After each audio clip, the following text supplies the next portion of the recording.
Calang, 6 Juni 2023 oleh Pada.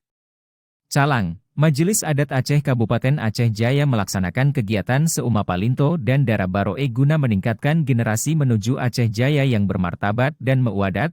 Kegiatan tersebut dilangsungkan di Aula Sekretariat Majelis Adat Aceh dimulai sejak tanggal 6 Juni 2023. Yang menjadi narasumber di sini adalah Madiahus, seorang seniman yang berasal dari Kueng Sabe, Aceh Jaya yang telah lalang melintang di Provinsi Aceh, Sumatera bahkan di Indonesia, bahkan Madialah salah satu penggagas silabus Seumapa di Aceh, sedangkan pemateri yang tidak kalah talenta di sini adalah Kat Lentakuba. Beliau selain sebagai pemimpin di Gampoeng juga seniman dan budayawan dari Aceh Jaya, beberapa kali juara diraihnya dalam perlombaan syai dan pencipta lagu Aceh.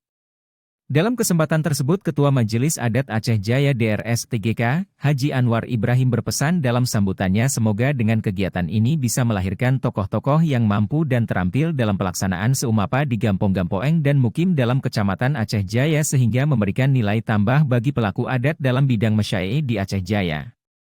Syair Seumapa yang diucapkan sangat berpengaruh untuk menanam ilmu agama dan juga sebagai pembiasaan hazanah adat Aceh kepada pengantin, maka oleh karena itu melestarikan adat ini sangat penting sekali di Kabupaten Aceh Jaya sehingga masyarakat Aceh Jaya semenjak usia muda sudah ditanamkan semangat seni, adat dan budaya. Tujuan dari Seumapa Linto dan Dara Baroe sebagai sarana pendidikan karena syair dan pantun yang digunakan oleh dalam Seumapa mengandung pembelajaran yang kuat bagi pendidikan Linto dan Dara Baroe. Kata-kata yang dilantunkan akan mudah. Sebagai media pelestarian adat istiadat, Seumapa merupakan salah satu rangkaian pembinaan adat dalam keluarga dan masyarakat, sebagai media dakwah dalam Seumapa yang disajikan hal ihwal yang berkaitan dengan syariat Islam, misalnya tentang kesanggupan suami dalam memahami agama dan istri dalam mentaati suami.